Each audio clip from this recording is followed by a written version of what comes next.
And so what happened? We worked on Luna, and then she was doing well for a little while, and then she went wild and crazy at the park. Yeah, so when we left the adjustment, she was feeling great. She was walking great. You could tell automatically she was not in any pain anymore. And then about a week later, she's a high energy dog, so she loves to play. And she wanted to play some fetch, so she was running around a little bit, and then she started limping again. Ooh, that made a little cracky. And if I get a moment, I'm just gonna, got it. What I just felt on the back left was the patella was like clicky a little bit. They want to go, hey, hey, hey, good to see you, good to see you. And you want to discourage that. And could you be any cuter? Look how adorable you are. This is one sweet little face. Hi. All right, so thank you for being here. So what do you think if we look at that front right again? How do you feel about that?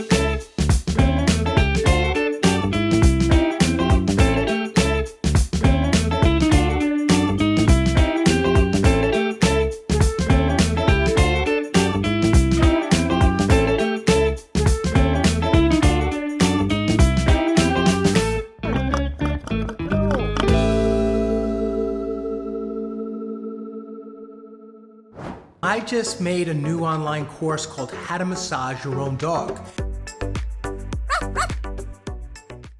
The video that you showed me, was that the park?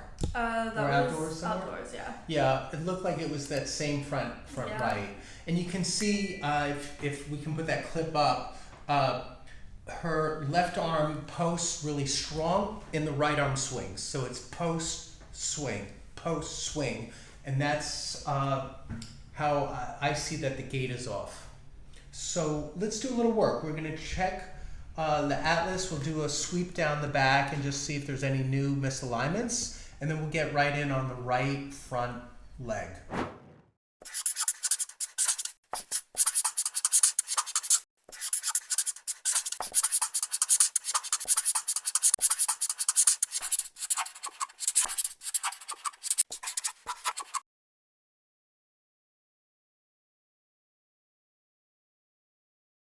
And could you be any cuter? Look how adorable you are. This is one sweet little face. Hi. So she was okay to come back today? She was crying to run into the elevator as fast as she could. Oh, all right. So thank you for being here. So what do you think if we look at that front right again? How do you feel about that? And would it be okay if I worked on you a little bit today? Any thoughts on that? All right, so let's do a little stuff, okay? So I'm gonna have your mom hold you, and here, I can follow you around if you need to. So we're gonna come down, and first we're gonna start on up here on the atlas. Okay. And atlas feels pretty good. Who's your chiropractor? Did you get your atlas adjusted recently? So we're gonna leave the atlas alone because it's actually set nicely and it's holding its adjustment. But as I go down the right, and I'm in this area in the lower right cervical at C5, and here you could put your thumb in there too. Replace your finger where mine is. It's just a tight muscle there. Oh yeah. And that's something you can massage a little bit. Oh, wow, okay. I just did this online course called How to Massage Your Dog, and the website for it is howtomassageyourdog.com. It's a 3.5 hour 15 video chapter, but I show people how to work on the head, the neck, the back, the chest, the legs, the front legs, the back legs, the hips. And once you find these spots, you don't have to be scared. You can just massage in. And this is a young dog, so you don't even have to worry at all. But if you do find a muscle knot on your dog, work in, just like you would on your own muscles, but scale it down for the size of the dog. So if you're working on a big dog like a Great Dane, then you could do more, a little stronger. And if it's this is a medium to small dog, you can do appropriate amount of pressure. So I'm going to massage her right now. So I'm on that spot, and she's looking up at you with adoring eyes, and licking me a little bit. And she has such pretty blue eyes, right? Yeah, you have such pretty blue eyes. And I'm still on that little spot, and I'm going to do a little bit of an adjustment into C5. Okay, how was that? You want to think about that for a minute? And here's The rest of the neck, that feels better. Now here, you can put your fingers in, you'll feel the muscle Yeah, knot's gone already. The... Like right in here. Here, let me have your finger. So that's where I just did the adjustment. Oh, wow. So it's soft It's now. already softer. Yeah. And I'm down the spine now.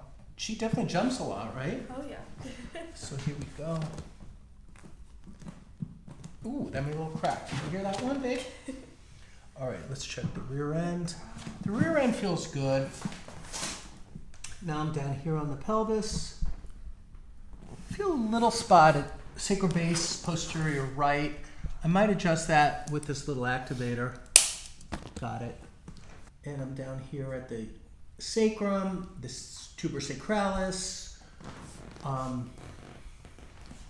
Just letting me work, so that's good. Thoracic feels nice. Let me feel the ribs.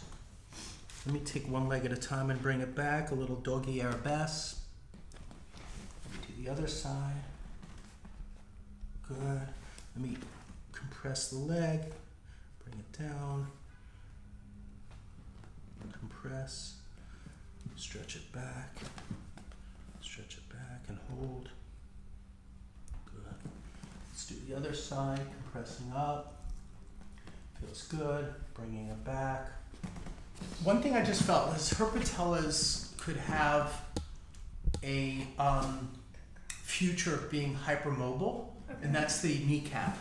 And on smaller dogs, sometimes that becomes an issue where they call it a hypermobile patella. And the patella, the kneecap, can get off track. And when it's off track, you see them limping, but it would be the back legs limping, not the front. Right.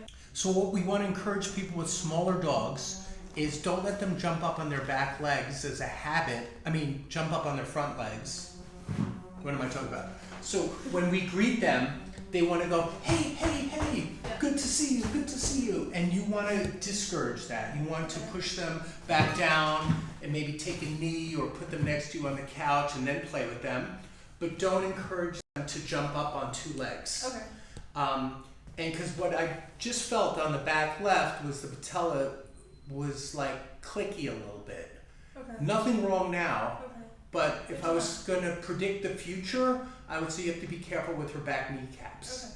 Okay. And so with the little dogs, we have to make sure that that doesn't become part of our routine of greeting them, where they're just always hopping up, like, Right. and then we reward them for that Or with even with attention. the ball, like if I have the ball in my hand, she'll be like trying to like jump up. Yeah, and what it does is it adds a lot of stress because they're supposed to be quadrupeds, not bipedal. Right. And so we love to see them bipedal.